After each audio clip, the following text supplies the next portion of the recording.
Hello everyone welcome to the true talkies. ಇವತ್ತು super Sunday with Badshah Sudeepa ಕಾರ್ಯಕ್ರಮದಲ್ಲಿ ಯಾಕೋ ಸುದೀಪ್ ಅವರು ಸೈಲೆಂಟ್ ಆಗಿದ್ದಂಗ್ ಕಾಣ್ತು. ಸ್ವಲ್ಪದ್ರಲ್ಲೇ ಮಿಸ್ ಆಗಿದ್ದ ಕಿಚ್ಚನ ಚಪ್ಪಾಳೆ ಮತ್ತೆ ಭವ್ಯಾಗೆ ಸಿಕ್ತು. ಮನೆಯಲ್ಲಿ ಯಾರಿಗೂ ಬೇಡವಾದ ಚೈತ್ರ ಕಸದ ಬುಟ್ಟಿಗೆ. ಎಷ್ಟ್ ಹೇಳಿದ್ರು ನಾಯಿ ಬಾಲ ಡೊಂಕು ಮಂಜಣ್ಣ. ತನ್ನ ಆಟಕ್ಕೋಸ್ಕರ ಮನೆಯವ್ರನ್ನೆಲ್ಲ ಬಳಸ್ಕೊಂಡು ಚೈತ್ರನ್ ಮೇಲೆ ಗೂಬೆ ಕೂರ್ಸೋದನ್ನ ಕಂಟಿನ್ಯೂ ಮಾಡಿರೋ ಐಶ್ವರ್ಯ. ಎಪಿಸೋಡ್ ಪೂರ್ತಿ ಕ್ಲಾಸ್ ತಗೊಂಡಿದ್ದ ಚೈತ್ರಾಗೆ ಸುದೀಪ್ ಸರ್ ಇಂದು ರಜತ್ಗೆ ಮಾಡಿದಾದ್ರೂ ಏನು. ತ್ರಿವಿಕ್ರಮ್ ಎಲಿಮಿನೇಟ್ ಆಗಿದ್ದಾರೆ ಅಂತ ಕೆಲವರು ಖುಷಿ ಆಗಿದ್ರು ಆಗಿರ್ಬೋದು. ಹಾಗೂ ಕೊನೆಗೂ ಸುದೀಪ್ ಸರ್ ತಮಾಷೆಯಾಗಾದ್ರೂ ಹೇಳಿದ್ರು ಚೈತ್ರ ಮತ್ತು ರಜತ್ ಇಲ್ದೇ ಇದ್ರೆ ನಾನು ಏನು ಮಾತಾಡಕ್ ವಿಷಯನೇ ಇರಲ್ಲ ಸಾಟರ್ಡೆ ಅಂತ.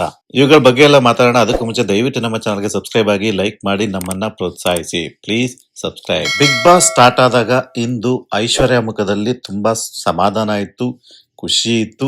ಅದಕ್ಕೆ ಕಾರಣ ನಮ್ಗೆಲ್ಲ ಗೊತ್ತಿದೆ. ನಿನ್ನೆ ಎಪಿಸೋಡ್ ಅಲ್ಲಿ ಅವರಿಗೆ ಎರಡು ವಿಷಯದಲ್ಲಿ ಸ್ವಲ್ಪ ಅವರಿಗೆ ಸಪೋರ್ಟ್ ಸಿಕ್ತು. ಒಂದೇನಪ್ಪಾ ಅಂತ ಅಂದ್ರೆ ಆ ಒಂದು ಗೇಮ್, ರದ್ದಾದಂತ ಗೇಮ್ ಅಲ್ಲಿ ಐಶ್ವರ್ಯ ಅವರು ಕ್ಲಿಯರ್ ಆಗಿ ಪಿಲ್ಲೋ ಇಸ್ಕೊಂಡಿದ್ರು ಅನ್ನೋದನ್ನ ಸುದೀಪ್ ಅವರು ಕನ್ಫರ್ಮ್ ಮಾಡಿದ್ರು.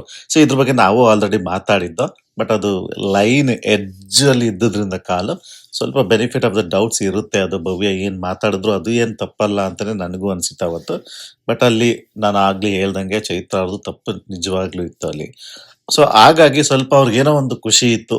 ನಾನು ಸರಿಯಾಗಿ ಇಸ್ಕೊಂಡಿದ್ದೆ ಅಂದ್ರೆ ನಾನು ಅಷ್ಟೊಂದು ವಾದ ಮಾಡಿದ್ದು ಸರಿ ಇತ್ತು ಚೈತ್ರ ವಿರುದ್ಧ ಅಂತ ಒಂದು ಒಂದು ಸ್ಯಾಟಿಸ್ಫ್ಯಾಕ್ಷನ್ ಇತ್ತು ಅಂತ ಕಾಣ್ತು. ಇನ್ನೊಂದು ಮೇಜರ್ ಅಚೀವ್ಮೆಂಟ್ ಅಂತ ನಿಮ್ಗೆಲ್ಲ ಗೊತ್ತಿದೆ. ಅದು ತಾವು ಮಾಡಿದ ಒಂದು ಟಾರ್ಗೆಟ್ ನಾಮಿನೇಷನ್ ತಪ್ಪನ್ನ ಚೈತ್ರ ಮೇಲೆ ಈಗ ಕೂರಿಸ್ಬಿಟ್ಟಿದ್ದಾರೆ. ಅದನ್ನ ಎಷ್ಟ್ರ ಮಟ್ಟಿಗೆ ಕೂರಿಸಿದ್ದಾರೆ ಅಂತ ಅಂದ್ರೆ ಅದು ತಲೆ ಮೇಲೆ ಎಲ್ಲರೂ ನಂಬ್ತಾ ಇದಾರೋ ಇಲ್ವೋ ಅನ್ನೋ ಒಂದು ಇದಕ್ಕೆ ಮತ್ತೆ ಅವರು ರೀಕನ್ಫರ್ಮ್ ಮಾಡ್ತಾ ಇದ್ದಾರೆ. ಪ್ರತಿಯೊಬ್ಬರ ಹತ್ರನೂ ಹೋಗಿ ಅವ್ರು ಯಾವ ತರ ಮಾತಾಡಿದ್ರು ನೋಡಿದ್ರ ಹಾಗೆ ಹೀಗೆ ಅಂತ ಪ್ರತಿಯೊಬ್ಬರ ಹತ್ರನೂ ಹೋಗಿ ಇವಾಗ ಕನ್ಫರ್ಮ್ ಮಾಡ್ತಾ ಇದ್ದಾರೆ. ಅದ್ರಲ್ಲೂ ನಾನು ಈ ಹಾವು ಮುಂಗುಸಿ ಅಂತಿದ್ದ ಭವ್ಯಾರ ಹತ್ರನೂ ಹೋಗಿ ಸ್ವಲ್ಪ ಕಾಂಪ್ರಮೈಸ್ ಮಾಡ್ಕೊಂಡಿದ್ದು ಸಹ ಕಾಣ್ತು ನನಗೆ. ಇನ್ನು ಸುದೀಪ್ ಅವ್ರು ಬಂದ್ಮೇಲೆ ಸುದೀಪ್ ಅವರು ಕಾನ್ವರ್ಸೇಷನ್ ಸ್ಟಾರ್ಟ್ ಮಾಡಿದ್ದು ನನಗೆ ಒಂಥರ ಬೇರೆ ತರ ಕಾಣಿಸ್ತು ಇವತ್ತು. ನಿಮ್ಗೂ ಆ ತರ ಕಾಣಿಸಿದ್ರೆ ದಯವಿಟ್ಟು ನನಗೆ ಕಮೆಂಟ್ ಬಾಕ್ಸ್ ಅಲ್ಲಿ ತಿಳಿಸಿ. ಇಂದು ಸುದೀಪ್ ಅವರು ಬಂದವರೇನೆ ಸ್ವಲ್ಪ ಫುಲ್ ಡಲ್ ಆಗಿತ್ತು, ಫೇಸ್ ತುಂಬಾ ಡಲ್ ಆಗಿತ್ತು. ಮೋಸ್ಟ್ಲಿ ಮ್ಯಾಕ್ಸ್ ಪ್ರಮೋಷನ್ ಅದ್ರ ಮಧ್ಯೆ ಎಲ್ಲ ಈ ಬಿಗ್ ಬಾಸ್ ಹ್ಯಾಂಡ್ಲ್ ಮಾಡ್ತಾ ಇರೋದು ಅವರು ತುಂಬಾ ಕಷ್ಟ ಆಗ್ತಾ ಇರ್ಬೋದು. ಮತ್ತೆ ಅದ್ರ ಜೊತೆಗೆ ಈ ಶನಿವಾರ ನಿನ್ನೆ ನಡೆದಂತಹ ವಾಗ್ವಾದಗಳೇನಿದಾವೆ ಚೈತ್ರ ಅವ್ರ ವಿಷಯದಲ್ಲಾಗಿರ್ಬೋದು, ಮನೆಯವ್ರ ಎಲ್ಲಾರ ಮೇಲೂ ಅವ್ರಿಗೆ ಅಷ್ಟೊಂದು ಈ ಸರಿ ಖುಷಿ ಇಲ್ಲ ಅನ್ನೋದನ್ನೇ ಡೈರೆಕ್ಟ್ ಆಗಿ ಹೇಳಿದ್ದಾರೆ ನಿನ್ನೆ ಎಪಿಸೋಡ್ ಅಲ್ಲಿ. ಅಂದ್ರೆ ಸ್ವಲ್ಪ ರ್ಯಾಶ್ ಆಗೇನೆ ಹೇಳಿದ್ರು, ನಿಮ್ಗೆ ಯಾವ ಟಾಸ್ಕ್ ಬೇಡ, ಏನು ಬೇಡ, ಆರಾಮಾಗಿ ಊಟ ಮಾಡಿ ತಿನ್ಕೊಳ್ಳಿ, ನಾವೇ ಪಾಯಿಂಟ್ಸ್ ಕೊಡ್ತೀವಿ, ಜನಗಳು ಓಟ್ ಹಾಕ್ಲಿ ನಿಮ್ಗೆ. ಸೊ ಈ ತರ ಒಂದು ಕೆಲವೊಂದು ಮಾತುಗಳನ್ನ ಆಡಿದ್ರು. ಸ್ವಲ್ಪ ಅವ್ರಿಗೆ ಏನೋ ಒಂಥರ ಈ ಸೀಸನ್ ಅಲ್ಲಿ ಅಂತ ಒಂದು ಖುಷಿ ಇಲ್ಲದೆ ಇರೋದು ಕಾಣ್ತಾ ಇದೆ. ಸೊ ಅದನ್ನ ವ್ಯಕ್ತಪಡಿಸಿದ್ದು ಉಂಟು ನಿನ್ನೆ ಎಪಿಸೋಡ್ ಅಲ್ಲಿ. ಸೊ ಇವತ್ತು ಬಂದವರನ್ನೇ ಸರಿ ನಾನು ಹೇಳಿದ್ದನ್ನೆಲ್ಲ ಒಂದ್ ಕಡೆ ಇಟ್ಬಿಡಿ, ಕಾರಣ ಇಷ್ಟೇ, ನೀವೆಲ್ಲ ಎಪಿಸೋಡ್ಗಳಲ್ಲಿ ಚೆನ್ನಾಗಿ ಮಾಡಿಲ್ವಾ, ಮಾಡಿದಿರ ಕೆಲವು ಎಪಿಸೋಡ್ಗಳಲ್ಲಿ ತುಂಬಾ ಕೆಲವೊಂದು ವೀಕ್ ತುಂಬಾ ಚೆನ್ನಾಗಿ ಆಡಿದ್ದೀರಾ. ಸೊ ಅವನ್ನೆಲ್ಲ ನೆನಪಿಟ್ಕೊಳ್ಳಿ, ಮತ್ತೆ ಇಲ್ಲಿಂದ ಚೆನ್ನಾಗಿ ಆಡ್ಕೊಂಡೋಗಿ ಅಂತ ಹೇಳ್ತಾ ಒಂದು ಬದಲಾವಣೆ ಮಾಡ್ಕೊಳ್ಳೋಣ, ನಿಮ್ ಜೊತೆ ನಾನು ಬದಲಾಗ್ತೀನಿ ಅಂತ ಹೇಳಿದ್ದು ನನಗೆ ಒಂಥರ ಹೊಸ ತರ ನಾನು ಸುದೀಪ್ ಅವ್ರನ್ನ ನೋಡಿದೆ ಅನಿಸ್ತು. ಏನೋ ಒಂದು ರೀತಿಲಿ ಆ ತಾವೇ ಒಂದು ಬಗ್ಗಿದ ರೀತಿಯಲ್ಲಿ ಕಾಣ್ತಾ ಇತ್ತು ನನಗೆ. ಏನೋ ಇದೊಂದು ಸೀಸನ್ ಮುಗಿಸ್ಬಿಟ್ರೆ ಸಾಕಲ್ಲಪ್ಪ ಅನ್ನೋ ಒಂದು ತಲೆಯ ಮೇಲಿನ ಒಂದು ಭಾರ ಇದೆ. ಕಾಂಟ್ರಾಕ್ಟ್‌ಗೆ ಸೈನ್ ಹಾಕ್ಬಿಟ್ಟಿದ್ದೀನಿ, ಇದನ್ನ ಮುಗಿಸ್ಬಿಟ್ಟು ಹೋಗೋಣ ನಾನು ಅನ್ನೋ ರೀತಿಯ ಒಂದು ಭಾವನೆ ಕಾಣ್ತಾ ಇದ್ದಿದ್ದಂತೂ ನಿಜ ನನಗೆ. ಸೊ ಅವರು ಯಥಾವತ್ ಸೇಮ್ ಅದನ್ನೆಲ್ಲ ಹೇಳಿ ಮತ್ತೆ ಚೈತ್ರ ಅವ್ರನ್ನೇ ಟಾಪಿಕ್ ಆಗಿ ತಗೋತಾರೆ. ಕಾಮಿಡಿಯಾಗಿ ಅವ್ರ ಜೊತೆನೆ ಮಾತಾಡಕ್ ಸ್ಟಾರ್ಟ್ ಆಗ್ತಾರೆ. ಚೈತ್ರ ಅವರೇ ನೀವು ಸ್ವಲ್ಪ ನಗ್ತಾ ಇರಿ ಅಂತ ಹೇಳ್ಕೊಂಡು ಅವ್ರ ಮೇಲೆನೆ ಜಾಸ್ತಿ ಕಾನ್ಸಂಟ್ರೇಷನ್ ಮಾಡ್ತಾರೆ, ನಗ್ಸೋದಕ್ಕೆ ಟ್ರೈ ಮಾಡ್ತಾರೆ. ಸೊ ಅದ್ರ ಜೊತೆಗೆ ರಜತ್ ಅವರಿಗೆ ನೀವು ಈ ವಾರ ಪೂರ್ತಿ ಚೈತ್ರನ ನೀವು ನಗಿಸ್ಬೇಕು ಅಂತ ಅವ್ರನ್ನ ರಜತ್ ಅವ್ರನ್ನ ಚೈತ್ರ ಅವ್ರ ಪಕ್ಕ ಕೂರಿಸಿದ್ದು ಸಹ ಒಂದ್ ರೀತಿ ವಿಚಿತ್ರವಾಗಿ ಇತ್ತು. ಆ ಟೈಮಲ್ಲಿ ಒಂದು ಮಾತನ್ನು ಹೇಳ್ತಾರೆ, ನಿಮ್ಮಿಬ್ರ ಟಾಪಿಕ್ ಇಲ್ಲ ಅಂದ್ರೆ ನಾನು ಸಾಟರ್ಡೇಲಿ ಏನ್ ಮಾತಾಡೋದು, ಅಷ್ಟೊಂದು ಒಳ್ಳೆಯವರು ಆಗ್ಲೂ ಬೇಡಿ ಅಂತ ಚೈತ್ರ ಅವ್ರಿಗೆ ಹೇಳ್ತಾರೆ. ಯಾಕೆ ಅಂದ್ರೆ ನೀವು ಪ್ರಾಬ್ಲಮ್ಗಳು ಮಾಡ್ಕೊಂಡ್ ಬಂದಾಗ್ಲೇ ನನಗೆ ಮಾತಾಡಕ್ ವಿಷಯ ಸಿಗೋದು, ಇಲ್ಲ ಅಂದ್ರೆ ಸಿಗಲ್ಲ ಅನ್ನೋದನ್ನು ಹೇಳ್ತಾರೆ. ಸೊ ಅಂದ್ರೆ ಒಂಥರ ಹಿಂಗಿತ್ತು ಅಂತ ಅಂದ್ರೆ ಸುದೀಪ್ ಅವ್ರು ಹೇಳ್ತಾರೆ ಇದ್ರಲ್ಲಿ ಮೋಸ್ಟ್ಲಿ ಬಿಗ್ ಬಾಸ್ ಅವರು ಆ ಒಂದು ಸ್ಕ್ರಿಪ್ಟ್ ಏನ್ ಮಾಡ್ತಾರಲ್ಲ ವೀಕೆಂಡಿಗೆ ಅಂತ, ಇಂತಿಂತವ್ರು ಕ್ಲಾಸ್ ತಗೋಬೇಕು ಅದನ್ನೆಲ್ಲ ಸುದೀಪ್ ಅವ್ರಿಗೆ ಅಷ್ಟೊಂದು ಟೈಮ್ ಇಲ್ಲ ರೀ. ಎಪಿಸೋಡ್ ನೋಡ್ಬಿಟ್ಟು ಅವ್ರು ಬಂದೇನೋ ಯಾರಿಗೆ ಕ್ಲಾಸ್ ತಗೋಬೇಕು ಅವೆಲ್ಲ ಏನಿರಲ್ಲ. ಒಂದು ಬಿಗ್ ಬಾಸ್ ಟೀಮ್ ಇರುತ್ತೆ. ಅವರೇ ಪ್ರತಿಯೊಂದನ್ನು ಯಾರ್ಯಾರಿಗೆ ಯಾವ್ಯಾವಾಗ ಯಾವ ಆರ್ಡರಲ್ಲಿ ಮಾತಾಡ್ಕೊಂಡ್ ಬರ್ಬೇಕು ಅನ್ನೋದನ್ನೆಲ್ಲ ಡಿಸೈಡ್ ಮಾಡೋದೇ ಬಿಗ್ ಬಾಸ್ ಅಲ್ಲಿ. ಸೊ ಬಿಗ್ ಬಾಸ್ ಟೀಮ್ ಅಂತ ಹೇಳ್ತಾ ಇದ್ದೀನಿ. ಸೊ ಹಾಗಾಗಿ ಎಲ್ಲ ಮೋಸ್ಟ್ಲಿ ಅವ್ರಿಗೆ ಚೈತ್ರ ವಿಷಯಗಳೇ ಜಾಸ್ತಿ ಬರ್ತಾ ಇರೋದು ಸಹ ಒಂದು ಸುದೀಪ್ ಅವ್ರಿಗೆ ಇಷ್ಟ ಆಗ್ತಾ ಇಲ್ಲ ಅಂತಾನೂ ಕಾಣಿಸುತ್ತೆ ಅದು ಆಕ್ಚುಲಿ. ಇನ್ನು ಸುದೀಪ್ ಅವರು ಓಕೆ ನಿಮ್ ಜೊತೆ ನಾನು ಚೇಂಜ್ ಆಗ್ತೀನಿ ಅಂತ ಹೇಳಿ ಇಲ್ಲಿ ಇವತ್ತಿಂದ ನಾನು ಕಿಚ್ಚನ ಚಪ್ಪಾಳೆ ಕೊಡ್ತೀನಿ ಅಂತ ಹೇಳಿದ್ದೆ. ಸೊ ಅದ್ರ ಮುಖಾಂತರ ಒಂದು ಒಳ್ಳೇದ್ರ ಮುಖಾಂತರನೇ ಸ್ಟಾರ್ಟ್ ಮಾಡೋಣ. ಒಳ್ಳೇದಾಗಿ ಯೋಚನೆ ಮಾಡೋಣ. ಸೊ ನೀವು ಇಷ್ಟು ದಿನ ಚೆನ್ನಾಗಿ ಆಡಿದೀರಾ. ಸೊ ಇನ್ಮೇಲೆ ಚೆನ್ನಾಗಿ ಆಡಿ. ಯಾವುದೋ ಕೆಲವೊಂದು ಘಟನೆಗಳನ್ನ ಮರ್ತು ಬಿಡಿ ನೀವು. ಚೆನ್ನಾಗಿ ಆಗದೆ ಇರೋಂತಹ ವೀಕ್ಗಳನ್ನ ಮರ್ತು ಬಿಡಿ ಅಂತ ಹೇಳಿ. ಸೊ ಇನ್ಮೇಲೆ ನಾವೆಲ್ಲ ಚೇಂಜ್ ಆಗೋಣ ಅನ್ನೋ ರೀತಿಯಲ್ಲಿ ಫಸ್ಟೇ ಅವರು ಈಗ ಕಿಚ್ಚನ ಚಪ್ಪಾಳೆ ಕೊಡ್ತೀನಿ ಅಂತ ಹೇಳ್ತಾರೆ. ಸೊ ಈ ಟೈಮಲ್ಲಿ ಕಿಚ್ಚನ ಚಪ್ಪಾಳೆ ಯಾರ್ಯಾರಿಗೆ ಯಾರ್ಯಾರಿಗೆ ಸಿಗ್ಬೋದು ಅಂತ ನೀವೇ ಗೆಸ್ಟ್ ಮಾಡಿ ಅಂತ ಬಿಡ್ತಾರೆ. ಆ ಟೈಮಲ್ಲಿ ಪ್ರತಿಯೊಬ್ರು ಸಹ ತಾವು ಯಾರಿಗೆ ಉತ್ತಮ ಕೊಟ್ಟಿದ್ರಲ್ಲ, ಸೊ ಅವ್ರ ಹೆಸರುಗಳನ್ನೇ ಹೇಳ್ಕೊಂಡ್ ಬರ್ತಾ ಇರ್ತಾರೆ. ಬಟ್ ನನ್ಗೆ 2 ಅಬ್ಸರ್ವ್ ಮಾಡಿದ್ದೇನು ಅಂತಂದ್ರೆ, ಮೋಕ್ಷಿತ್ ಅವರು ಧನರಾಜ್ ಉತ್ತಮ ಕೊಟ್ಟಿರ್ತಾರೆ. ಬಟ್ ಅವರು ಈಗ ಐಶ್ವರ್ಯಗೆ ಸಿಗ್ಬೋದು ಅಂತ ಹೇಳ್ತಾರೆ ಕಿಚ್ಚನ ಚಪ್ಪಾಳೆನ. ಅದೇ ತರ ನಮ್ಮ ಮಂಜು ಅವರು ಸಹ ಉತ್ತಮವನ್ನ ತ್ರಿವಿಕ್ರಮ ಕೊಟ್ಟಿರ್ತಾರೆ. ಈಗ ಐಶ್ವರ್ಯ ಸಿಗ್ಬೋದು ಕಿಚ್ಚನ ಚಪ್ಪಾಳೆ ಅಂತ ಹೇಳ್ತಾರೆ. ಅಂದ್ರೆ ಇವ್ರಿಗೆ ಇಲ್ಲ ಉತ್ತಮ ಕೊಟ್ಟಿರೋದೇ ತಪ್ಪು. ಸುಮ್ನೆ ಅವಾಗೇನೋ ಕೊಡ್ಬೇಕಿತ್ತು ಕೊಟ್ಟಿದ್ದಾರೆ ಅಂತ ಅನ್ಸುತ್ತೆ. ಇಲ್ಲ ಇವ್ರಿಗೆ ಶನಿವಾರ ನಡೆದಂತಹ ಕ್ಲಾಸ್‌ನ ಒಂದು ಆಧಾರದ ಮೇಲೆ ಯಾರಿಗೆ ಸಿಗ್ಬೋದು ಅಂತ ಅಲ್ಲಿ ಅನಲೈಸ್ ಮಾಡಿದ್ರ ಅದು ಗೊತ್ತಿಲ್ಲ ನನಗೆ. ಬಟ್ ಏನಪ್ಪಾ ಅಂದ್ರೆ ಸ್ವಲ್ಪ ಬೇರೆ ಬೇರೆ ತಾವು ಏನ್ ಕೊಟ್ಟಿರ್ತೀವೋ ಅದಕ್ಕೆ ಸ್ಟಿಕ್ ಆಗ್ಲಿಲ್ಲ ಅಂತ ಅಂದ್ರೆ ಸ್ವಲ್ಪ ಅವ್ರ ಮೇಲೆ ಒಂದು ಅವ್ರು ಕೊಡೋ ರೀಸನ್‌ಗಳ ಮೇಲೆ ಸ್ವಲ್ಪ ಗೌರವ ಕಮ್ಮಿ ಆಗುತ್ತೆ ಮನೆಯವ್ರಿಗೆ ಅಂತ ನನ್ಗನ್ಸುತ್ತೆ. ಇನ್ನು ಉತ್ತಮವನ್ನ ಇವ್ರಿಗೆ ಕೊಡ್ತಾರೆ. ಯಾರಿಗೆ? ಭವ್ಯ ಅವ್ರಿಗೆ ಕೊಡ್ತಾರೆ. ನನಗೆ ಈ ವಾರ ಇದ್ದಿದ್ರಲ್ಲಿ ಅವ್ರೊಬ್ರೇ ಚೆನ್ನಾಗಿ ಆಡಿದ್ದು. ಸೊ ಅವರಿಗೆ ಸಿಗುತ್ತೆ ಅಂತ ನಾನು ಅನ್ಕೊಂಡಿದ್ದೆ. ಬಟ್ ಬೇರೆಯವ್ರು ಸಿಕ್ಕರು ಸಿಗ್ಬೋದು ಅಂತನೂ ಗೆಸ್ ಮಾಡಿದ್ದೆ. ಬಟ್ ಜಾಸ್ತಿ ಪರ್ಸೆಂಟೇಜ್ ಇದು ಇವ್ರಿಗೇನೆ. ಸೊ ಹಾಗಾಗಿ ಅವ್ರಿಗೆ ಸಿಕ್ಕಿದ್ರಲ್ಲಿ ಏನು ತಪ್ಪಿಲ್ಲ ಅಂತ ಅನಿಸ್ತು. ಒಂದು ಈ ಸೀಸನ್ ಅಲ್ಲಿ ನಾನು ಇವತ್ತು ಹೇಳ್ತಾ ಇದ್ದೀನಿ, ಬೇಕಾದ್ರೆ ನೋಟ್ ಮಾಡ್ಕೊಳ್ಳಿ.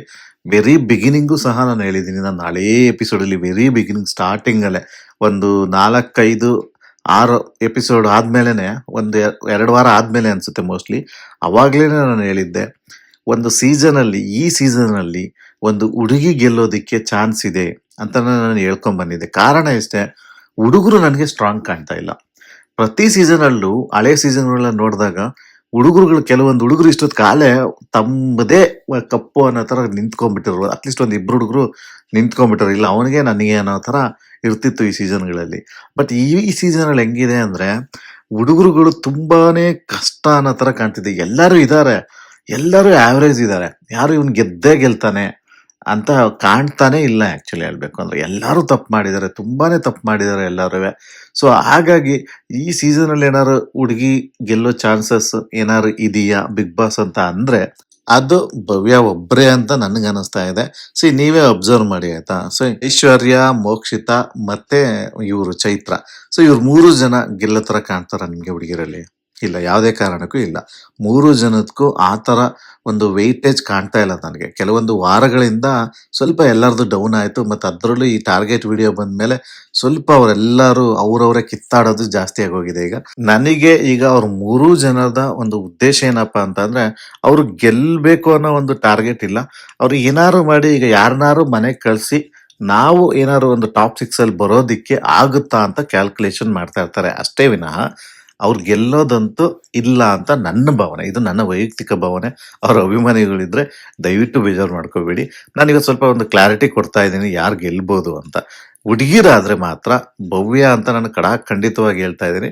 ಕಾರಣ ಇಷ್ಟೇ, ಇನ್ನು ಅವ್ರು 3 ಜನ ಹೋದ್ಮೇಲೆ ಭವ್ಯ ಮತ್ತೆ ಗೌತಮಿ ಇದ್ದಾರೆ. ಇವರಿಬ್ಬರನ್ನು ನೋಡಿದಾಗ ಇವರಿಬ್ಬರಲ್ಲಿ ವೆಯ್ಟೇಜ್ ಏನು, ಯಾರು ಗೆಲ್ಬೋದು, ಯಾರು ಗೆಲ್ಲಿಸ್ಬೋದು ಅಂತ ಅಂದಾಗ ಒಂದು ಭವ್ಯ ಅವ್ರು ಗೆದ್ರೆ ಸ್ವಲ್ಪ ಕಲರ್ಸ್ಗೂ ಯೂಸ್ ಆಗ್ತಾರೆ, ಅವ್ರ ಕಲರ್ ಚಾನಲ್ಗೆ. ಗೌತಮಿ ಅವ್ರು ಗೆದ್ರ ಆಗ್ತಾರ ಗೊತ್ತಿಲ್ಲ. ಈಗ ಆಲ್ರೆಡಿ ಮದುವೆ ಆಗಿದೆ ಅವ್ರಿಗೆ. ಸ್ವಲ್ಪ ರಿಸ್ಟ್ರಿಕ್ಷನ್ ಇರ್ಬೋದು ಅವ್ರ ಮನೆ ಕಡೆಯಿಂದ. ಬಟ್ ಇಲ್ಲ, ಅವರಿಂದನೂ ಕಲರ್ಸ್ಗೆ ಹೆಲ್ಪ್ ಆಗ್ಬೋದು, ಇಲ್ಲ ಅಂತಲ್ಲ. ಚಾನಲ್ಗೆ ಅವ್ರಿಬ್ರಲ್ಲಿ ಯಾರೇ ಗೆದ್ರು ಒಂದು ಬೆನಿಫಿಟ್ ಅಂತೂ ಸಿಕ್ಕೇ ಸಿಗುತ್ತೆ. ಇನ್ನೊಂದು ಮೇನ್, ಈಗ ಜನಗಳ ಕಡೆಯಿಂದ ಗೆಸ್ಟ್ ಮಾಡಿದಾಗ ಇವರಿಬ್ರಲ್ಲಿ ಯಾರು ಬೆಟರ್ ಅಂತ ನೋಡಿದಾಗ ಇಲ್ಲಿ ಗೌತಮಿದು ಪ್ಲಸ್ ಪಾಯಿಂಟ್ ಏನು, ಅವ್ರು ಮಾತಾಡೋ ರೀತಿ, ಅಂದ್ರೆ ಮಾತಾಡೋ ಭಾಷೆ ಮೇಲಿನ ಹಿಡಿತ ಬಂದ್ಬಿಟ್ಟು ಗೌತಮಿಯ ಒಂದು ಸ್ಟ್ರಾಂಗೆಸ್ಟ್ ರೀಸನ್ ಬಿಗ್ ಬಾಸ್ ಅಲ್ಲಿ ಅಂತ ನನ್ನ ಭಾವನೆ.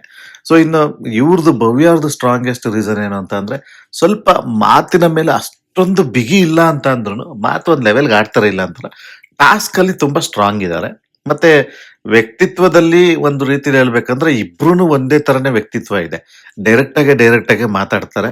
ಸೊ ಆತರ ಹಿಂದೆ ಮಾತಾಡೋದು ಸ್ವಲ್ಪ ಇಬ್ರೂನು ಆತರ ಕಮ್ಮಿ ಇದಾರೆ ಅಂತಾನೆ, ಅಂದ್ರೆ ಇವ್ರ್ 3 ಜನಕ್ಕೆ ಹೋಲಿಸಿದ್ರೆ ಅವ್ರು ಸ್ವಲ್ಪ ಬೆಟರ್ ಇದಾರೆ ಅವ್ರಿಬ್ರುವೆ ಅಂತ ನನಗನ್ಸುತ್ತೆ ಹಿಂದೆ ಮಾತಾಡೋದ್ರಲ್ಲಿ. ಸೊ ಹಾಗಾಗಿ ಇವ್ರಿಬ್ರನ್ನ ಚಾಯ್ಸ್ ಬಿಟ್ಟಾಗ ಸ್ವಲ್ಪ ಇವ್ರಿಬ್ರಿಗೂ ಹೋಲಿಸಿದಾಗ ಸ್ವಲ್ಪ ಎಲ್ಲೋ ಒಂದು ಕಡೆ ನನಗೆ ಭವ್ಯ ಅದು ಸ್ವಲ್ಪ ವೆಯ್ಟೇಜ್ ಜಾಸ್ತಿ ಇದೆ ಪ್ರಶಸ್ತಿ ಗೆಲ್ಲೋದಿಕ್ಕೆ ಅಂತ ನನಗನ್ಸುತ್ತೆ. ಸದ್ಯಕ್ಕೆ ಭವ್ಯ ಮುಂಚೂಣಿಯಲ್ಲಿ ಇದಾರೆ ಹುಡುಗಿರಲ್ಲಿ ಅಂತ ಹೇಳ್ಬೋದು. ಸೊ ಇನ್ನೊಂದ್ 4-5 ವಾರ ಇನ್ನೂ ಇದೆ. ಸೊ ಅದ್ರಲ್ಲಿ ಗ್ರಾಫ್ ಮೇಲೆ ಕೆಳಗಡೆ ಆಗ್ತಾನೆ ಇರುತ್ತೆ. ನೋಡೋಣ ಮುಂದಿನ ವಾರಗಳಲ್ಲಿ ಫೀನಿಕ್ಸ್ ತರ ಬೇರೆ ಯಾರು ಆ 3 ಜನದಲ್ಲೇ ಮಧ್ಯದಲ್ಲಿ ಯಾರಾದ್ರೂ ಬಂದ್ಬಿಡ್ಬೋದು. ನೋಡೋಣ ಏನಾಗುತ್ತೆ ಅಂತ. ಬಟ್ ಸದ್ಯಕ್ಕಂತೂ ಭವ್ಯ ಇದ್ದಾರೆ ಅಂತ ನನ್ಗನ್ಸುತ್ತೆ. ಸೊ ಇನ್ನು ಇದಾದ ತಕ್ಷಣ ಅಂದ್ರೆ ಕಿಚ್ಚನ ಚಪ್ಪಾಳೆಲ್ಲ ಆದ್ಮೇಲೆ ಈ ಒಂದು ಟಾಸ್ಕ್ ಅನ್ನ ಕೊಡ್ತಾರೆ. ಏನಪ್ಪಾ ಟಾಸ್ಕ್ ಅಂತ ಅಂದ್ರೆ, ನಿಮಗೆ ಯಾರಿಗಾರು ಹೊಡಿಬೇಕು ಅಂತ ಅನ್ಸಿದ್ರೆ ರೀಸನ್ ಹೇಳ್ಬಿಟ್ಟು ಹೊಡಿಯೋದಿಕ್ಕೆ ಅಂದ್ಬಿಟ್ಟು ಒಂದು ಕೈಗೆ ಒಂದು ದೊಡ್ಡದು ಒಂದು ಗ್ಲೌಸ್ ತರದ ಹಾಕೊಂಡು ಹೊಡಿಯೋದು ಅಂತ ಒಂದು ಟಾಸ್ಕ್ ಅನ್ನ ಮಾಡಿಸ್ತಾರೆ. ಸೊ ಅದ್ರಲ್ಲಿ ನನಗೆ ಬರೀ ಒಂದೇ ಒಂದು ಇಂಪಾರ್ಟೆಂಟ್ ನ ಹೇಳ್ತೀನಿ. ಸೊ ಎರಡು ಇಂಪಾರ್ಟೆಂಟ್ ಹೇಳ್ತೀನಿ. ಒಂದು ತ್ರಿವಿಕ್ರಮ್ ಅವರು ಮೋಕ್ಷಿತ ಹೊಡಿತಾರೆ. ಸೊ ಅದೇನೋ ಒಂದ್ ಸ್ವಲ್ಪ ನನಗೆ ಬೇರೆ ತರ ಕಾಣಿಸ್ತು ನನಗೆ. ನೋಡೋಣ ಅದು ನನಗೆ ಅವ್ರು ಏನ್ ಮಾಡ್ತಿದ್ದಾರೆ ತ್ರಿವಿಕ್ರಮ್ ಅವರು ಅನ್ನೋದು ಸ್ವಲ್ಪ ಐಡಿಯಾ ಸಿಗ್ತಾ ಇದೆ. ಏನು ಹೊಸ ಪ್ಲಾನ್ ಏನು ಅಂತ. ಬಟ್ ಅದು ಸದ್ಯಕ್ಕೆ ಈಗಲೇನೋ ಅದ್ರ ಬಗ್ಗೆ ಮಾತಾಡಲ್ಲ. ಬಟ್ ಇನ್ನೊಂದು ನನಗೆ ತುಂಬಾ ಬೇಜಾರಾಗಿದ್ದೇನು ಅಂತ ಅಂದ್ರೆ, ಇಷ್ಟೆಲ್ಲಾ ಕ್ಲಾಸ್ ತಗೊಂಡ್ರು. ಸುದೀಪ್ ಅವ್ರಂತೂ 3-4 ವಾರದಿಂದನೂ ಹೇಳ್ಕೊ ಬತ್ತಾವ್ರೆ ಆ ಮಂಜುಗೆ, ನೀನ್ ಏನ್ ಮಾಡ್ತಾ ಇದೀಯಪ್ಪ, ನೀನ್ ಏನ್ ಮಾಡ್ತಾ ಇದೀಯಪ್ಪ ಅಂತ. ಇವತ್ತು ಅವರು ಹೊಡೆಯೋದಕ್ಕೆ ತಗೊಂಡಿದ್ದು ಗೌತಮಿನ್ ಕರ್ಕೊಳ್ತಾರೆ ಆಯ್ತಾ. ಆ ಗೌತಮಿಗೆ ಹೊಡಿಬೇಕಾದ್ರೆ ಕೊಟ್ಟಂತಹ ಕಾರಣಗಳಿದೆಯಲ್ಲ, ಹೆಂಗಿತ್ತು ಅಂದ್ರೆ ನಿಜವಾಗ್ಲೂವೆ ಯಪ್ಪಾ ದೇವ್ರೇ! ನಿಜವಾಗ್ಲೂ ಇಷ್ಟೊಂದು ನಾಯಿ ಬಲ ಡೊಂಕು ಯಾವಾಗ್ಲೂ ಇದು ಅಂತ ಅನಿಸ್ಬಿಡ್ತು. ಮಂಜು ಚೇಂಜ್ ಆಗಲ್ಲ. ಮಂಜು ಮೇಲೆ ನೀವೇನಾದ್ರು ಕಾನ್ಫಿಡೆಂಟ್ ಇಟ್ಕೊಂಡಿದ್ರೆ ದಯವಿಟ್ಟು ಅವ್ರ ಅಭಿಮಾನಿಗಳಿಗೆ ಹೇಳ್ತೀನಿ ಬಿಟ್ಬಿಡಿ. ಆ ವ್ಯಕ್ತಿಗೆ ಇನ್ನೂ ಅರ್ಥ ಆಗಿಲ್ಲ ಅಂತ ಅಂದ್ರೆ ಇದ್ರ ಮೇಲೂ ನಾವು ಯಾರು ಏನು ಮಾಡಕ್ಕಾಗಲ್ಲ ಅಂತ ಅನಿಸ್ಬಿಡ್ತು ನನಗೆ. ಆ ತರ ನಾವ್ ಮಾತಾಡೋದು, ಆ ಒಂದು ಟಾಸ್ಕ್ ಕೊಟ್ಟಾಗ ಆ ತರ ಮಾತಾಡಿದಾಗ ಎಲ್ಲರೂ ನಗ್ತಾರೆ ಆಕ್ಚುಲಿ. ಆಡಿಯನ್ಸ್ ಆಗಿ ನಾವು ಹೊರಗಡೆಯಿಂದ ನೋಡ್ತಿದ್ದಾಗ ಹೆಂಗ್ ಅನಿಸ್ತಿದ ಅಂದ್ರೆ, ಇಂಥ ಒಂದು ಬಿಗ್ ಬಾಸ್ ವೇದಿಕೆಯಲ್ಲಿ ಆ ತರ ಒಂದು ರೀಸನ್ ಕೊಟ್ಬಿಟ್ಟು ಒಬ್ಬ ವ್ಯಕ್ತಿಗೆ ಹೊಡಿತಾ ಇದಾರ ಅವರು. ಅದೇನ್ ತಲೆಯಲ್ಲಿ ಒಂದು ಬೇಸಿಕ್ ಕಾಮನ್ ಸೆನ್ಸ್ ಇಲ್ವಾ? ಏನದು ಅವ್ರು ಹೇಳಿದ್ ಏನಪ್ಪಾ ಅಂತ ಅಂದ್ರೆ, ಗೌತಮಿ ಅವರೇ ನೀವ್ ಯಾಕೆ ಸೀಸನ್ 11 ಬಂದ್ರಿ? ನೀವ್ ಯಾಕೆ ನನಗೆ ಗೆಳತಿ ಆದ್ರಿ? ನೀವ್ ಯಾಕೆ ಇಷ್ಟೊಂದು ಒಳ್ಳೆಯವರು? ನನ್ನನ್ನ ಯಾಕೆ ಇಷ್ಟೊಂದು ತಿದ್ದಿದ್ರಿ ನೀವು? ನಾನು ಇವಾಗ ನೋಡಿ ತುಂಬಾ ಒಳ್ಳೆಯವನಾಗ್ಬಿಟ್ಟಿದೀನಿ. ಈ ತರ ಒಂದು ಯಪ್ಪಾ ನನಗೆ ಒಂದ್ ರೀತಿಲಿ ಹೆಂಗಾಗ್ತಿತ್ತು ಅಂದ್ರೆ ಅವ್ರಿಬ್ರದು ನೋಡೋದಿಕ್ಕೆ ಒಂಥರ ಇರಿಟೇಟ್ ಆಗ್ತಿತ್ತು ರೀ. ನಿಜ ನೀವೇನಾರು ಅನ್ಕೊಳ್ಳಿ, ನಂಗೆ ನಿಜವಾಗ್ಲೂ ಇರಿಟೇಟ್ ಆಯ್ತು. ಈ ವ್ಯಕ್ತಿಗೆ ಅಷ್ಟೊಂದು ಸುದೀಪ್ ಅವರು ಬೆಳಿಗ್ಗೆಯಿಂದ ಸಂಜೆವರೆಗೂ ಎಲ್ಲೆಲ್ಲಿ ಸಿಗುತ್ತೆ ಅಲ್ಲೆಲ್ಲಾರು ಅಲ್ಲಿ ಎಲ್ಲಾ ತಾವು ಅವ್ರಿಗೆ ಹೇಳ್ತಾನೆ ಬರ್ತಿದ್ದಾರೆ ಅವ್ರಿಗೆ. ಈ ವ್ಯಕ್ತಿಗೆ ಅರ್ಥನೇ ಆಯ್ತಲ್ವಾ ಏನ್ ಮಾತಾಡ್ಬೇಕು ಅಂತ. ಕೆಲವು ಸರಿ ನನ್ಗೆ ಅನ್ಸುತ್ತೆ ಮಂಜು ಅವರು ಯಾವ ಟೈಮಲ್ಲಿ ಏನ್ ಮಾತಾಡ್ಬೇಕು, ಮಾತಾಡಿದ್ರೆ ಅದು ಯಾವ ತರ ಏನಾಗುತ್ತೆ ಅನ್ನೋದು ಸ್ವಲ್ಪ ಅವ್ರಿಗೆ ವೀಕ್ನೆಸ್ ಇದೆ ಅಂತಾನೆ ಅನ್ಸ್ಬಿಡುತ್ತೆ ನನಗೆ. ನನಗೆ ನಿಜವಾಗ್ಲೂ ಜಡ್ಜ್ಮೆಂಟ್‌ಗೆ ಸಿಗ್ತಾ ಇಲ್ಲ. ಅವ್ರು ಯಾವ ಬೇಸಿಸ್ ಮೇಲೆ ಕೆಲವೊಂದು ಮಾತಾಡ್ತಾರೆ ಅನ್ನೋದೇ ನನ್ಗೆ ಅರ್ಥ ಆಗ್ತಾ ಇಲ್ಲ ಇತ್ತೀಚಿನ ದಿನಗಳಲ್ಲಿ. ಅದೇ ಗೌತಮಿ ಬಂದ್ಬಿಟ್ಟು ಇದೇ ಮಂಜುಗೆ ಅದೇ ಟಾಸ್ಕ್ ಅಲ್ಲಿ ಹೊಡಿತಾರೆ. ಅವ್ರು ಕೊಡುವಂತ ರೀಸನ್ ಏನಿತ್ತು ಅಂದ್ರೆ, ನನ್ನ ಹಿಂದೆ ಬರ್ಬೇಡ, ಸುದೀಪ್ ಅವ್ರು ಬೈತಿದ್ದಾರೆ, ಬರ್ಬೇಡ ನನ್ನ ಹಿಂದಕ್ಕೆ, ಆಟಕ್ಕೆ ತೊಂದರೆ ಆಗ್ತಾ ಇದೆ, ಆಟನ ತರಬೇಡ ಅಂತ ಡೈರೆಕ್ಟ್ ಆಗಿ ಹೇಳ್ಬಿಟ್ಟು ಮಕ್ಕಕ್ಕೆ ಉಗ್ದಂಗೆ ಇತ್ತು ಅದು ಆಕ್ಚುಲಿ. ಅಷ್ಟು ಬೇಸಿಕ್ ಕಾಮನ್ ಸೆನ್ಸ್ ಇಲ್ವಾ? ಅರ್ಥ ಆಗಲ್ಲ ಅಂತ ಅಂದ್ರೆ ದಯವಿಟ್ಟು ನೀನು ಒಳಗಡೆ ಇರೋದ್ಕಿಂತ ಹೊರಗಡೆ ಬಂದ್ಬಿಟ್ಟು ಸುದೀಪ್ ಸರ್‌ಗೆ ಹೆಲ್ಪ್ ಮಾಡೋಗು ಪ್ರಮೋಷನ್ ಅಲ್ಲಿ ಅಂತ ನನಗೆ ಅನಿಸ್ಬಿಡ್ತು ಆಕ್ಚುಲಿ. ಇನ್ನು ಈ ಟಾಸ್ಕ್ ಆದ್ಮೇಲೆ ಇನ್ನೊಂದು ಕಾಮಿಡಿ ಟಾಸ್ಕ್ ಅನ್ನ ಮಾಡಿಸ್ತಾರೆ. ಅದೇನಪ್ಪಾ ಅಂತ ಅಂದ್ರೆ, ಆ ಒಂದು ಸಾಂಗ್ಸ್ ಅನ್ನ ಚಿತ್ರ ಚಿತ್ರ ಮಾಡ್ಬಿಟ್ಟು ಚಿತ್ರದಲ್ಲಿ ಬರೆದ್ಬಿಟ್ಟು ತೋರಿಸ್ಬೇಕು. ಅದು ಟೀಮ್ ಅವರು ಗೆಸ್ ಮಾಡ್ಬೇಕು. ಸೇರಿ ಲಾಸ್ಟ್ ಟೈಮ್ ಇದ್ದಂತ 2 ಟೀಮನ್ನೇ ಡಿವೈಡ್ ಮಾಡಿರ್ತಾರೆ. ಸೊ ಆ ಟಾಸ್ಕ್ ಆಡ್ತಾರೆ. ಓಕೆ ಒಂದ್ ಲೆವೆಲ್‌ಗೆ ಓಕೆ ಒಂದ್ ಚೆನ್ನಾಗಿತ್ತು ಅಂತಾನೆ ಹೇಳ್ಬೋದು. ಒಂದ್ ಸ್ವಲ್ಪ ನಗ್ತೋ ಅಂತಾನು ಅನ್ಬೋದು. ನಗ್ತೋ ಅನ್ನೋದಕ್ಕಿಂತ ಓಕೆ ಎಷ್ಟು ಕಷ್ಟಪಟ್ಟು ಎಷ್ಟು ಇಷ್ಟಪಟ್ಟು ಬರೀತಾರೆ ಚಿತ್ರಗಳನ್ನ ಅಂತ ಹೇಳ್ಬೋದು. ಬಟ್ ನಾನು ಒಂದು ಸ್ಪೆಷಲ್ ಆಗಿ ಗಮನಿಸಿದ್ದೇನಪ್ಪಾ ಅಂತ ಅಂದ್ರೆ, ಗೌತಮಿ ಮತ್ತೆ ಐಶ್ವರ್ಯ ಇಬ್ರು ತುಂಬಾ ಚೆನ್ನಾಗಿ ಚಿತ್ರ ಬರೆದು ಡ್ರಾಯಿಂಗ್ ಮಾಡಿ ಆನ್ ಸ್ಪಾಟ್ ಇಬ್ರಿಗೂ ಟ್ಯಾಲೆಂಟ್ ಇದೆ ಅಂತ ಪ್ರೂವ್ ಮಾಡಿದ್ದು ಇವರಿಬ್ರು ಮಾಡಿದ್ರು ಚೆನ್ನಾಗಿ ಅಂತ ಹೇಳ್ಬೇಕು. ಒಂದನ್ನ ನಾನು ಹೇಳ್ಬಿಡ್ತೀನಿ ನಿಮ್ಗೆ. ನಾನು ಐಶ್ವರ್ಯ ಅವರು ಮಾಡಿದ್ದು ತಪ್ಪನ್ನ ನಾನು ತುಂಬಾ ಮಾತಾಡಿದ್ದೀನಿ ಇಲ್ಲ ಅಂತಲ್ಲ. ಆದ್ರೆ ಅವ್ರದ್ದು ಈಗ ಈ ತರ ಟಾಸ್ಕ್‌ಗಳು ಬಂದಾಗ ಐಶ್ವರ್ಯ ಯಾವಾಗ್ಲೂ ಡಾಮಿನೇಟ್ ಮಾಡ್ತಾರೆ. ಐಶ್ವರ್ಯ ಅದ್ರಲ್ಲಿ ತುಂಬಾ ಚೆನ್ನಾಗಿದ್ದಾರೆ. ಅಂದ್ರೆ ಚೆನ್ನಾಗಿ ಆಡ್ತಾರೆ ಅದ್ರಲ್ಲಿ. ಮತ್ತೆ ನೀವು ಅಬ್ಸರ್ವ್ ಮಾಡಿದ್ರೆ ಇರೋ ಮನೇಲಿ ಎಲ್ರಿಗಿಂತನೂ ಒಳ್ಳೆ ಡ್ಯಾನ್ಸರ್ ಅಂದ್ರೆ ಅವರೇ ಅಂತ ಕಾಣುತ್ತೆ. ಆ ಒಂದು ಸ್ವ್ಯಾಗ್ ಚೆನ್ನಾಗಿದೆ ಆಕ್ಚುಲಿ. ಅವ್ರು ಡ್ಯಾನ್ಸ್ ಮಾಡ್ಬೇಕಾದ್ರೆ ಚೆನ್ನಾಗಿ ಮಾಡ್ತಾರೆ. ಕಲರ್ಸಿಗೆ ಬೇಕಾದ ಒಂದು ಅಸೆಟ್ ಮುಂದೆ ಅಂತ ಅಂದ್ರೆ ಐಶ್ವರ್ಯನೇ ಅಂತ ಹೇಳ್ಬೋದು. ಸೊ ಐಶ್ವರ್ಯಗೆ ಕಲರ್ಸ್ ಇಂದಂತೂ ತುಂಬಾ ಹೆಲ್ಪ್ ಆಗುತ್ತೆ. ಕಲರ್ಸಿಗೆ ಬೇಕಾಗಿರೋ ಒಂದು ಏನು ಎಂಟರ್ಟೈನ್ಮೆಂಟ್‌ಗೆ ಬೇಕೋ ಅದನ್ನ ಕೊಡೋದಿಕ್ಕೆ ಐಶ್ವರ್ಯನ ಯೂಸ್ ಮಾಡ್ಕೊಳ್ತಾರೆ ಕಲರ್ಸ್ ಅಂತ ನನ್ಗನ್ಸೋದಂತೂ ಇದೆ. ಅದ್ರಲ್ಲೂ ನಾನ್ ಮಾತ್ರ ಐಶ್ವರ್ಯಗೆ ಈ ತರ ಒಂದು ಸ್ಪಾಂಟೇನಿಯಸ್ ಟಾಸ್ಕ್‌ಗಳಲ್ಲಿ ಯಾವಾಗ್ಲೂ ಕ್ರೆಡಿಟ್ ಕೊಟ್ಟಿದ್ದೀನಿ ನಾನು. ಸೊ ಇವತ್ತು ಅಷ್ಟೇನೆ ಐಶ್ವರ್ಯ ಮತ್ತೆ ಗೌತಮಿ ಅವರು ಈ ಟಾಸ್ಕ್‌ನ ಚೆನ್ನಾಗಿ ಆಟ ಆಡಿದ್ರು ಅಂತಾನೆ ಹೇಳ್ಬೋದು. ಈ ಟಾಸ್ಕ್ ಮುಗಿದ ಮೇಲೆ ಎಸ್.ಆರ್.ನೋ ರೌಂಡ್ ಬರುತ್ತೆ. ಎಸ್.ಆರ್.ನೋ ರೌಂಡಲ್ಲಿ ಅಂತ ಹೇಳ್ಕೊಳ್ಳೋವಂಥವು ಇದ್ರುನು ಒಂದು ಹೇಳ್ಬಿಡ್ತೀನಿ ಏನೇನ್ ಕೇಳಿದ್ರು ಅಂತ. ಸೊ ಅದ್ರಲ್ಲಿ ಏನಪ್ಪಾ ಅಂದ್ರೆ ಫಸ್ಟ್ ಚೈತ್ರ ಅವ್ರದ್ದು ಆಟ ತನಗೆ ಆಡಕ್ಕೆ ಬರಲ್ಲ ಅಂತ ಅವ್ರಿಗೆ ಇದಾಗ್ಬಿಟ್ಟಿದೆ.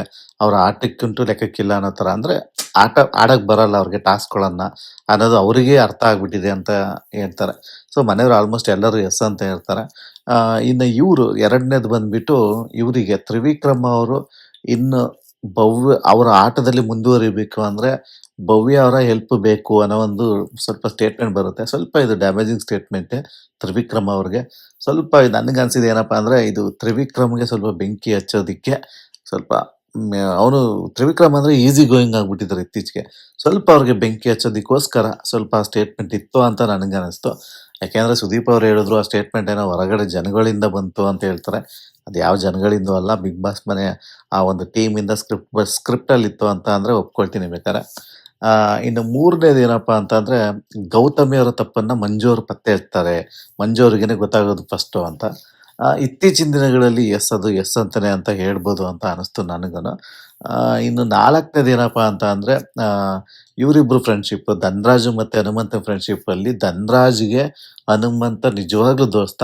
ಬಟ್ ಹನುಮಂತಂಗೆ ಅಷ್ಟಕ್ಕಷ್ಟೇ ಅನ್ನೋ ತರ ಒಂದು ಸ್ಟೇಟ್ಮೆಂಟ್ ಬರುತ್ತೆ. ಅವರಿಬ್ರಿಗೂ ಸಹ ಒಂದ್ ಸ್ವಲ್ಪ ಬತ್ತಿ ಇಡೋದಕ್ಕೆ ಒಂದು ಟ್ರೈ ಮಾಡಿದ್ದಾರೆ. ಓಕೆ ಅಂತ ಅನಿಸ್ತು ಸ್ಟೇಟ್ಮೆಂಟು. ಅಂತ ಏನು ಯಾರಿಗೂ ಡ್ಯಾಮೇಜ್ ಆಗದೇ ಇದ್ರೂ ಸಹ ತ್ರಿವಿಕ್ರಮ್‌ಗೆ ಒಬ್ರು ಬಿಟ್ರೆ ಬೇರೆಯವ್ರದೆಲ್ಲ ಓಕೆ ಅಂತಾನೆ ನನಗನ್ನಿಸ್ತು.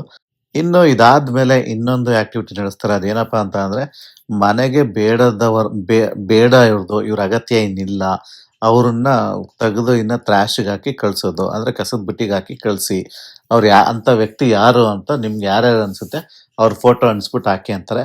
ನನಗೆ ಇಲ್ಲಿ ನಿಜವಾಗ್ಲೂ ಆಶ್ಚರ್ಯ ಆಗಿದ್ದು ಮನೆಯವರೆಲ್ಲರೂ ತಗೊಳ್ಳೋದು ಚೈತ್ರ ಅವ್ರ ಫೋಟೋ ತಗೊಳ್ತಾರೆ. ಎಲ್ಲರೂ ಕಸದ ಬುಟ್ಟಿಗೆ ಹಾಕ್ತಾರೆ. ಸೊ ಇಲ್ಲಿ ನನ್ಗೊಂಥರ ಆಶ್ಚರ್ಯ ಆಯ್ತು. ಕಾರಣ ಇಷ್ಟೇ. ಏನಪ್ಪಾ ಇದು ಪ್ರತಿಯೊಬ್ರು ಚೈತ್ರನ್ನೇ ಎಗನೆಸ್ಟ್ ಆಗಿದ್ರ? ನಾನು ಆಕ್ಚುಲಿ ಗೌತಮಿ ಮತ್ತೆ ಮಂಜು ಅವರು ರಜತ್ ಅವ್ರನ್ನ ಮಾಡ್ಬೋದು ಅಂತ ಅನ್ಕೊಂಡಿದ್ದೆ. ಬಟ್ ಏನೋ ಗೊತ್ತಿಲ್ಲ. ಎಲ್ಲರೂ ಒಂದೊಂದು ಯಾವ್ದೋ ಒಂದು ಪ್ಲಾನ್ ಇದೆ ಎಲ್ಲರಿಗೂ ತಲೆಯಲ್ಲಿ. ಟಾಪ್ 6ಗೆ ನಾವು ಹೇಗ್ ಹೋಗ್ಬೋದು?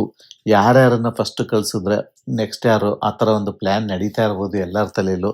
ಸೊ ಹಾಗಾಗಿ ಎಲ್ಲರೂ ಅದಕ್ಕೆ ಚೈತ್ರನ್ನ ಇವಾಗ ಬಲಿಪಶು ಮಾಡ್ಬೋದು ಅಂತ ಅನ್ಕೊಳ್ಳುತ್ತೆ. ಯೆಸ್ ನನಗೂ ಅನ್ಸಿದೆ. ಚೈತ್ರ ಅವ್ರದ್ದು ಇನ್ನು ಲಾಸ್ಟ್ 2-3 ವೀಕ್ಸ್ ಇರ್ಬೇಕು ಅಂದಾಗ ಚೈತ್ರ ಅವರಿಂದ ಏನು ಬೇಕಾಗಿಲ್ಲ ಬಿಗ್ ಬಾಸ್‌ಗೆ ಅಂತ ನನಗೂ ಗೊತ್ತಿದೆ. ಸೊ ಹಾಗಾಗಿ ಮೋಸ್ಟ್‌ಲಿ ಆದ್ರೆ ಇನ್ನೂ ಒಂದು ವಾರ ಇರ್ಬೋದೇನೋ ಅಂತ ಅನ್ಕೊಂಡಿದೀನಿ. ನೋಡೋಣ ಏನ್ ಟ್ವಿಸ್ಟ್ ಟರ್ನ್ಸ್ ತರ್ತಾರೆ ಬಿಗ್ ಬಾಸ್ ಅವರು ಅಂತ. ಬಟ್ ಎಲ್ಲರೂ ಇವ್ರನ್ನೇ ಇದನ್ನ ಮಾಡಿ ಕಸದ ಬುಟ್ಟಿಗೆ ಹಾಕಿ ಕಳಿಸ್ದಾಗ ಅವ್ರ ಹೆಸರನ್ನ ಸುದೀಪ್ ಅವರು ಒಂದೇ ಒಂದು ಮಾತು ಹೇಳ್ತಾರೆ.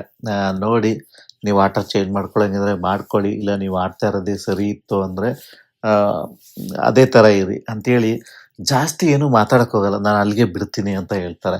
ಯಾಕೆ ಅಂದ್ರೆ ನನ್ಗೆ ಅನ್ಸಿದ್ದೇನು ಅಂತಂದ್ರೆ ಸುದೀಪ್ಗೆ ಜಾಸ್ತಿ ಈ ತರ ಕೆಲವೊಂದು ಸಜೆಷನ್ ಈ ತರ ಇರಿ ಆ ತರ ಇರಿ ಅಂತ ಅವರು ಚೈತ್ರಾಗೆ ಹೇಳೋದಿಕ್ಕೆ ಸ್ವಲ್ಪ ಅವಾಯ್ಡ್ ಮಾಡಿದ್ರೇನೋ ಅಂತ ಅನಿಸ್ತು ನನಗೆ. ಯಾಕೆ ಅಂತ ಅಂದ್ರೆ ಅವರು ಸುದೀಪ್ ಅವರು ಇವತ್ತು ಕಾನ್ಸಂಟ್ರೇಷನ್ ಮಾಡ್ತಿದ್ದು ಚೈತ್ರ ಅವ್ರನ್ನ ಕಾಮಿಡಿ ಮಾಡ್ಸೋದಕ್ಕೆ ಟ್ರೈ ಮಾಡಿದ್ರೆ ವಿನಃ ಅವ್ರಿಗೆ ಬುದ್ಧಿ ಹೇಳೋದಾಗ್ಲಿ ಬೇರೆ ಯಾವುದನ್ನು ಸಹ ಅವ್ರು ಮಾಡಕ್ ಹೋಗ್ಲೇ ಇಲ್ಲ. ಸೊ ಇನ್ನು ಇದೆಲ್ಲ ಆದ್ಮೇಲೆ ಸೇವ್ ಮಾಡೋ ತರ ಆಕ್ಟ್ ಮಾಡ್ತಾರೆ ಎಲ್ರೂನುವೆ. ಅದ್ರಲ್ಲಿ ಮೊದಲನೇದಾಗಿ ಸೇವ್ ಮಾಡೋದು ರಜತನ್ನ ಸೇವ್ ಮಾಡ್ತಾರೆ. ಆ ರಜತನ್ನ ಸೇವ್ ಮಾಡಿದಾಗ ಸುದೀಪ್ ಅವರು ಒಂದು ಮಾತು ಹೇಳ್ತಾರೆ. ನಂಗೆ ನಿಜವಾಗ್ಲೂ ನಗು ಬಂತವಾಗ. ಅವ್ರು ಹೇಳೋದೇನಪ್ಪಾ ಅಂತಂದ್ರೆ, ರಜತ್ ಅವರೇ ನಿಮ್ಮ ಮಾತು ಮತ್ತೆ ಕೈ ಇವೆರಡರ ಮೇಲುವೆ ಹಿಡಿತಾ ಇರ್ಲಿ ಅಂತ ಹೇಳ್ತಾರೆ. ನಂಗೆ ನಿಜವಾಗ್ಲೂ ನಗು ಬಂತು. ಏನಪ್ಪಾ ಎರಡೇ ಎರಡು ಪದದಲ್ಲಿ ರಜತ್‌ಗೆ ಬುದ್ಧಿವಾದ ಹೇಳ್ಬಿಟ್ರು. ಚೈತ್ರಾಗಾದ್ರೆ ಇಡೀ ಸೀಸನ್ನೇ ಹೇಳ್ತಾರೆ. ಇಡೀ ಎಪಿಸೋಡ್‌ಗಳೇ ಹೇಳ್ತಾರೆ. ಆದ್ರೆ ರಜತ್‌ಗೆ ಹೇಳೋದಿಕ್ಕೆ ಬರೀ ಎರಡೇ 2 ವರ್ಡಾ? ಅಷ್ಟೇನಾ ಇವ್ರಿಗೆ ಹೇಳಕ್ಕಾಗೋದು? ಅಂದ್ರೆ ಏನು ತಪ್ಪೇ ಮಾಡಿಲ್ವಾ ಈ ವ್ಯಕ್ತಿ ಅಂತ ನನ್ಗೆ ಅನ್ಸಿದ್ದಂತೂ ನಿಜ. ಇನ್ನು ಎಲ್ರನ್ನೂ ಸೇವ್ ಮಾಡ್ಕೊ ಬಂದ್ಬಿಟ್ಟು ಕೊನೆಯದಾಗಿ ಅವರು ಐಶ್ವರ್ಯ ಮತ್ತು ತ್ರಿವಿಕ್ರಮ್ ಅಂತ ನಿಲ್ಲಿಸ್ತಾರೆ. ಕೊನೆಗೆ ಐಶ್ವರ್ಯನ ಸೇವ್ ಮಾಡ್ಬಿಟ್ಟು ತ್ರಿವಿಕ್ರಮನ್ನ ನೀವು ಎಲಿಮಿನೇಟ್ ಆದ್ರಿ ಅಂತ ಬನ್ನಿ ಹೊರಗಡೆಗೆ ಅಂತ ಮೇನ್ ಡೋರಲ್ಲೇ ಹೊರಗಡೆ ಕರ್ಸ್ಕೊಳ್ತಾರೆ ಇವಾಗ. ಸೊ ಆ ಟೈಮಲ್ಲಿ ಹೆಂಗೆ ಅಂದ್ರೆ ಎಲ್ಲರೂ ಮನೆಯಲ್ಲಿರೋರೆಲ್ಲ ಮಾತಾಡ್ಕೊಳ್ತಾರೆ. ಅಯ್ಯೋ! ಹೊರ್ಟೋಗ್ಬಿಟ್ನಾ ಹೇಗೆ ಅಂತ ಎಲ್ರಿಗೂ ಸ್ವಲ್ಪ ಡೌಟ್ ಇದೆ ತಲೆಯಲ್ಲಿ. ಬಟ್ ಕೆಲವರು ಈಗ ಮಂಜು ಸ್ವಲ್ಪ ಜಾಸ್ತಿನೇ ಮಾತಾಡ್ತಾನೆ ಆಕ್ಚುಲಿ ಆ ಟೈಮಲ್ಲಿ. ಏನೋ ನನಗೇನನ್ಸ್ತು ಅಂದ್ರೆ ಬೇಕಾಗಿರ್ಲಿಲ್ಲ ಅಂತ ಅನಿಸ್ತು. ಅಷ್ಟು ಒಂದು ಇಷ್ಟೊಂದು ಆಟ ಆಡ್ಕೊಬಂದು ಸ್ವಲ್ಪ ಇನ್ನು ಥಿಂಕ್ ಮಾಡಿ ಮಾತಾಡಬೇಕಾಗಿತ್ತು. ಏನು ಅಂತ ಡ್ಯಾಮೇಜಿಂಗ್ ಸ್ಟೇಟ್ಮೆಂಟ್ ಇಲ್ಲ ಅಂದ್ರೂ ಸ್ವಲ್ಪ ಎಕ್ಸೈಟ್ಮೆಂಟ್ ಕಾಣ್ತಾ ಇತ್ತು ಮಂಜು ಅವರ ಮನೆಯಲ್ಲಿ ಅಂತ ನನ್ಗೆ ಅನ್ಸಿದ್ದು ಉಂಟು. ಇನ್ನು ನಾಳೆಗೆ ಇನ್ನೂ ಕ್ಲಿಯರ್ ಆಗಿ ಗೊತ್ತಾಗುತ್ತೆ ಯಾರ್ಯಾರು ಏನೇನು ಮಾತಾಡಿದ್ರು ಅಂತ. ಬಟ್ ನನಗೆ ಇಲ್ಲಿ ಬಿಗ್ ಬಾಸ್ ಅವರು ಈ ತರ ಗಿಮಿಕ್ಗಳೆಲ್ಲ ಮಾಡ್ಬೇಕಾ, ಈ ತರ ಡ್ರ್ಯಾಗ್ಗಳೆಲ್ಲ ಮಾಡ್ಬೇಕಾ, ಎಲಿಮಿನೇಷನ್ಗಳೇ ಇಲ್ದಿರೋ ವಾರಗಳನ್ನೇ ನೋಡ್ತಾ ಇದ್ದೀವಿ. ಯಾರ್ಯಾರು ಈಗ ಏನೇ ಆದ್ರೂ ಈಗ ಗೋಲ್ಡ್ ಸುರೇಶ್ ಹೋದ್ರು, ಆ ಎಲಿಮಿನೇಟ್ ಆಗಿ ಹೋದಾಗ ನಮ್ಗೆ ಒಂಥರ ಏನೋ ಒಂದು ಓಕೆ ಬಿಗ್ ಬಾಸ್ ಅಂದ್ರೆ ಈ ತರ ಅಂತ ಒಂದು ಸೀರಿಯಸ್ನೆಸ್ ಇಂದ ನೋಡ್ತೀವಿ. ಈಗ ಹೆಂಗಾಗ್ಬಿಟ್ಟಿದೆ ಅಂದ್ರೆ ಎಲಿಮಿನೇಷನೇ ಇರಲ್ಲ. ಒಂದು ಲಾಸ್ಟ್ ವೀಕ್ ಆಡಿದ ಆಟಗಳಿಗೆ ಅರ್ಥನೇ ಇಲ್ಲ ನಿಜವಾಗ್ಲೂ ಇವಾಗ. ಸೊ ಈ ತರ ಎಲ್ಲಾದಾಗ ಸ್ವಲ್ಪ ಏನೋ ಈ ಸರಿ ಸೀಸನ್ನು ಯಾವುದು ಸರಿಯಾಗಿ ಆಗ್ತಾ ಇಲ್ಲ ಅಂತ ಅನ್ಸಿದಂತೂ ನನಗನ್ಸಿದಂತೂ ನಿಜ. ನಿಮಗೆ ಏನಂತಾರ ಏನಾದ್ರು ಬೇರೆ ತರ ಅನ್ಸಿದ್ರೆ ದಯವಿಟ್ಟು ಕಮೆಂಟಲ್ಲಿ ತಿಳಿಸಿ. ಸೊ ಇನ್ನು ತ್ರಿವಿಕ್ರಮ್ ಅವರನ್ನ ಕರ್ಕೊಂಡು ಹೋಗಿದ್ದಾರೆ. ಮನೆ ಒಳಗೆ ಈಗ ಸುಮ್ಮನೆ ಮಾತಾಡಕ್ ಬಿಟ್ಟಿದ್ದಾರೆ. ಇನ್ನು ಸುದೀಪ್ ಅವರು ಇದ್ದಾರೆ ಅಂತ ಅನ್ಕೊಂಡಿದ್ದೀನಿ. ಯಾಕೆಂದ್ರೆ ಆಲ್ರೆಡಿ ಪ್ರೊಮೋದಲ್ಲಿ ನಾಳೆನೂ ಸಹ ಅದೇ ಎಪಿಸೋಡ್ನ ಲ್ಯಾಗ್ ಮಾಡಿದ್ದಾರೆ. ಮತ್ತೆ ಇವ್ರು ತ್ರಿವಿಕ್ರಮ್ ಅವರು ಒಳಗಡೆ ಬರೋದಂತೂ ಗ್ಯಾರಂಟಿ. ಇನ್ನು ಸುದೀಪ್ ಅವರು ಇವತ್ತು ಕ್ಲಾರಿಫಿಕೇಶನ್ ಕೊಡ್ತಾರೆ. ಏನಕ್ಕೆ ಇವರು ಸುರೇಶ್ ಅವರು ಹೊರಗಡೆ ಹೋಗಿದ್ರು, ಯಾಕೆ ಅವ್ರ ಮನೆಯಿಂದ ಹೋಗ್ಬೇಕಾಯ್ತು ಅಂದ್ರೆ ಏನು ಯಾರಿಗೇನು ಹುಷಾರಿಲ್ಲ ಆ ಥರ ಏನು ಇರಲಿಲ್ಲ ಅಂತ. ಸೊ ಅವ್ರದ್ದೇನೋ ಬಿಸ್ನೆಸ್ಗೆ ಏನೋ ತೊಂದರೆ ಆಗಿದೆ. ಸೊ ಹಾಗಾಗಿ ಇವರು ಅಲ್ಲಿರಬೇಕು ಅಂತ ಹೊರಗಡೆ ಬಂದಿದ್ದಾರೆ ಅಷ್ಟೇ. ಸೊ ಅವ್ರನ್ನ ಕರೆಸಿ ಅವ್ರನ್ನ ಮಾತಾಡಿಸಿ ಅವ್ರಿಗೆ ಯಾವ ರೀತಿ ಪ್ರಾಪರಾಗಿ ಕಳಿಸ್ಬೇಕು ಆ ಥರ ಕಳಿಸಿದ್ದು ಇವತ್ತು ನಾವು ನೋಡ್ದೋ. ಸೊ ಬಟ್ ಓವರಾಲ್ ಆಗಿ ಹೇಗಿತ್ತು ಇವತ್ತಿನ ಎಪಿಸೋಡ್ ಅಂತ ನೀವು ಕೇಳಿದ್ರೆ ನಿಜವಾಗ್ಲೂ ನನಗೆ ನಿಜವಾಗ್ಲೂ ಆನೆಸ್ಟ್ ಆಗಿ ಇಷ್ಟ ಆಗಲಿಲ್ಲ ಇವತ್ತು. ಇವತ್ತು ನಿಜವಾಗ್ಲೂ ನನಗೆ ಏನು ಮಾತಾಡೋಕ್ಕಾದ್ರೂ ಏನು ವಿಷಯ ಇದೆ? ಇವತ್ತು ಎಪಿಸೋಡಲ್ಲಿ ಏನು ಮಾತಾಡ್ಬೋದು? ಏನಾದ್ರು ಒಂದು ಯೋಚನೆ ಮಾಡಿ ಮಾತಾಡಬೇಕಲ್ಲ. ಒಂದಷ್ಟು ಇದಾವೆ ವಿಷಯ ಇಲ್ಲ ಅಂತ ಅಲ್ಲ.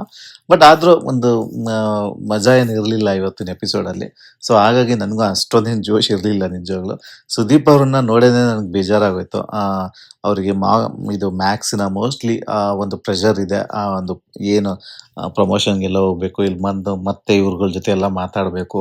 ಸೊ ಅದ್ರ ಜೊತೆಯಲ್ಲಿ ಈ ಥರ ಕಾಂಟ್ರವರ್ಸಿ ಪೀಪಲ್ಗಳನ್ನೆಲ್ಲ ಇವ್ರು ಕರ್ಕೊಬರೋದಕ್ಕೆ ಸ್ಟಾರ್ಟ್ ಮಾಡಿದ್ದಾರೆ ಇವರು ಬಿಗ್ ಬಾಸ್ ಇಂದ. ಸೊ ಈಗ ಅವ್ರನ್ನೆಲ್ಲ ಹ್ಯಾಂಡ್ಲ್ ಮಾಡೋದು ಎಲ್ಲ ಕಷ್ಟ ಆಗ್ತಾ ಇರ್ಬೋದು ಸುದೀಪ್ ಅವ್ರಿಗೆ. ಯಾಕೆಂದ್ರೆ ಈ ಕಾಂಟ್ರವರ್ಸಿ ಇಂದ ಬಂದಂತಹ ವ್ಯಕ್ತಿಗಳು ಯಾವ ಥರ ಬೇಕಾದರೂ ರೆಸ್ಪಾನ್ಸ್ ಮಾಡ್ತಾರೆ. ಎಂಟರ್ಟೈನ್ಮೆಂಟ್ ಫೀಲ್ಡಲ್ಲಿ ಇರೋರು ಸ್ವಲ್ಪ ತಗ್ಗಿ ಬಗ್ಗಿ ನಡೀತಾರೆ ಸುದೀಪ್ ಸರ್ಗೆಲ್ಲ. ಬಟ್ ಬೇರೆಯವರೆಲ್ಲ ಬಂದಾಗ ಅದು ಬೇರೆ ಥರನೇ ಕಾಣುತ್ತೆ. ಸೊ ಹಾಗಾಗಿ ಸುದೀಪ್ ಅವರು ಸ್ವಲ್ಪ ಸೀರಿಯಸ್ ಆಗಿ ಯೋಚನೆ ಮಾಡಿ ಇವೆಲ್ಲವನ್ನು ಯೋಚನೆ ಮಾಡಿರ್ಬೋದು. ಸಾಕು ಇನ್ನ ಅಂತ ಅವ್ರಿಗೆ ಅನ್ಸಿರೋದ್ರಲ್ಲಿ ತಪ್ಪೇನಿಲ್ಲ ಅಂತಾನೆ ನನಗನ್ಸಿದ್ದು. ಇನ್ನು ನಾಳೆ ಇನ್ನೊಂದು ಪ್ರೋಮೋನ ಬಿಡುಗಡೆ ಮಾಡಿದ್ದಾರೆ. ಅದರಲ್ಲಿ ಎಚ್ಚೆತ್ಕೊಳ್ಳಿ ಅನ್ನೋ ಒಂದು ಟ್ಯಾಗ್ ಲೈನ್ ಅನ್ನ ಹೇಳ್ತಿದ್ದಾರೆ ಎಲ್ರಿಗೂ. ಅದನ್ನ ಹೇಳ್ಬಿಟ್ಟು ರೀಸನ್ ಕೊಟ್ಟು ಕಾಫಿನ ಏನೋ ಮಕ್ಕಕ್ಕೆ ಕಿರ್ಚುತ್ತಾ ಇದ್ದಾರೆ. ಸೊ ಅದರಲ್ಲಿ ನಾನು ಎಲ್ಲಾದ್ರಲ್ಲೂ ವಿಶೇಷವಾಗಿ ಕಂಡಿದ್ದು ಗೌತಮಿ ಮಂಜು ಮಾತಾಡ್ತಾ ಇರೋದಿರ್ಬೋದು. ಮತ್ತೆ ನಮ್ಮ ಚೈತ್ರ ಮತ್ತೆ ಐಶ್ವರ್ಯ ಅವರ ಆ ಒಂದು ಜಗಳ ಏನಿದೆ ಕಂಟಿನ್ಯೂ ಆಗಿ ಕಾಣ್ತಾ ಇದೆ. ಚೈತ್ರ ಅವರು ಅಗ್ರೆಸಿವ್ ಆಗಿ ಮಾತಾಡ್ತಾ ಇದ್ದಾರೆ. ನೋಡೋಣ ಏನು ಏನು ರಿಯಾಲಿಟಿ ಏನು ಅಂತ ನಮಗೆ ನಾಳೆನೇ ಗೊತ್ತಾಗೋದು. ಸೊ ಅಲ್ಲಿವರೆಗೂ ಕಾದ್ ನೋಡೋಣ ಅಂತ ಹೇಳ್ತಾ ದಯವಿಟ್ಟು ನಮ್ಮ ಚಾನಲ್ಗೆ ಸಬ್ಸ್ಕ್ರೈಬ್ ಆಗಿ ಲೈಕ್ ಮಾಡಿ ನಮ್ಮನ್ನು ಪ್ರೋತ್ಸಾಹಿಸಿ. ಸಾರಿ ಇವತ್ತು ವಿಡಿಯೋ ಅಪ್ಲೋಡ್ ಮಾಡೋದು ಲೇಟ್ ಆಯಿತು ಅಂತ ಮತ್ತೆ ಕ್ಷಮೆ ಕೇಳ್ತೀನಿ. Thank you very much.